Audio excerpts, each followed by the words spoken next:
Hey guys, Miss Colvin here again with a review on combining like terms, which is definitely something that you have to know how to do after doing the distributive property to make sure that your answer is in the simplest terms as it can be. So for our first example, we have 5n plus 11n. Now you might say, what is combining like terms? What are terms or like terms? So combining like terms is a common technique used in algebra whenever we add coefficients of terms that have the same letter attached to a number. So for like terms, variables, which are the letters, have to be the same.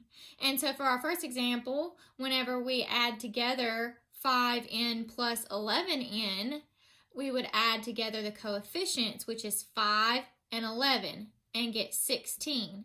Now we don't add an n plus an n. Remember, we are combining them to make them one single simple term, or as simple as we can get them.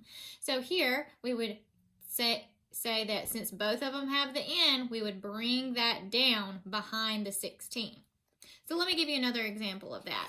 In this example, both of our numbers are negative. Both of our terms are negative. So we have negative 8a minus 11a, or in other words, negative 19, because negative 8 plus negative 11, a negative plus a negative, is also a negative. Negative 19a is what we would get when we have both of those terms being combined. Okay, so let's look at a little bit more difficult one. Here we have negative 5 plus 9n plus 6. Now you might be asking, which ones are the like terms in this example? Remember, they have to have the same letter on the end, or, in other words, here we have negative 5 and positive 6. Neither one of them have a letter attached to them. That means that they are both whole numbers. They are both like. So all we can do in this problem is combine those whole numbers. Negative 5 plus 6.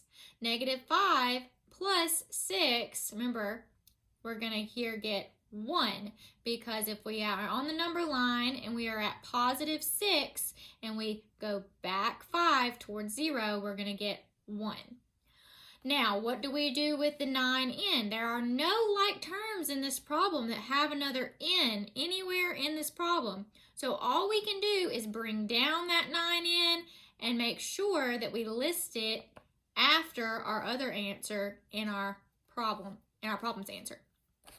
For the last example, again, even more difficult than this one, h plus 4 minus 9 minus 5h, or negative 5h.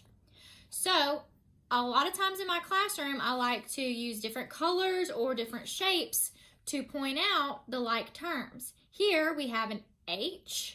Remember, what's understood to be in front of this h? What is its coefficient? It's hidden or invisible, and it's understood to be 1h, okay? And so the only other h we have in this problem is the negative 5h. So I put a box around both of these to know that I have to add those together or combine those together. Negative h minus 5h, okay, let's say we have 1h. Negative h minus 5h, okay, let's say we have 1h in our hand, and we have to take away 5 of them. That means we're going to get a negative number, or negative h's, meaning like we don't have enough. We have $1, but we owe $5, and so we need $4 more, or in other words, we have negative 4h. Okay, our other two terms that are both actually also like, again, they're whole numbers. One is positive, one is negative, is positive 4 and negative 9. Positive 4 minus 9 is negative 5. So again, it doesn't matter what order we list our answers. We just have to make sure that we have both terms in our answer. So here we're going to get negative 4h minus 5 as our answer.